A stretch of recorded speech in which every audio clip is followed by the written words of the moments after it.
So who is right? Senior Minister Lee or Prof Jamus?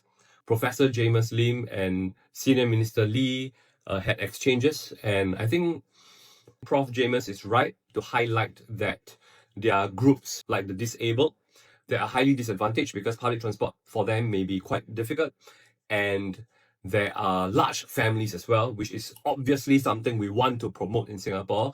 And from my own experience as well, I mean, if you have a large family, it will be more fun.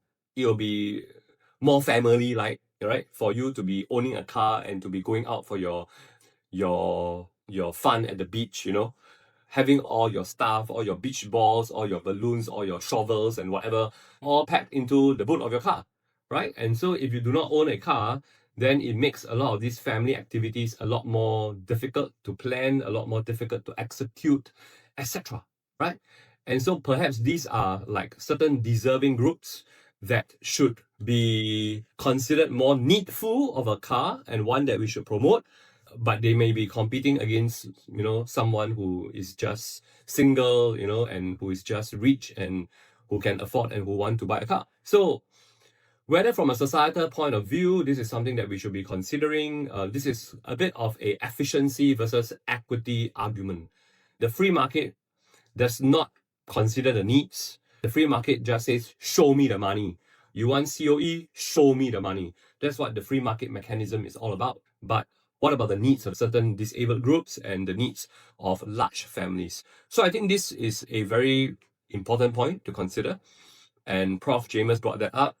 I think Senior Minister Lee also explained that it is not going to be wise to load that on the COE system. It's going to further complicate the system, and already the system is so complicated, right? And I totally agree with Senior Minister on that. It's going to cause a distortion of incentives, etc., etc. So basically, we should try and help these groups separately in other ways and perhaps in more direct ways. So if I were to sort of simplify it, sort of maybe give them a COE voucher that they can use. So Senior Minister made that point, and I think I accept that. But having said that, I'm not aware, of such help that is being rendered to these groups of people. So yes, granted, we don't want to load that onto the COE system.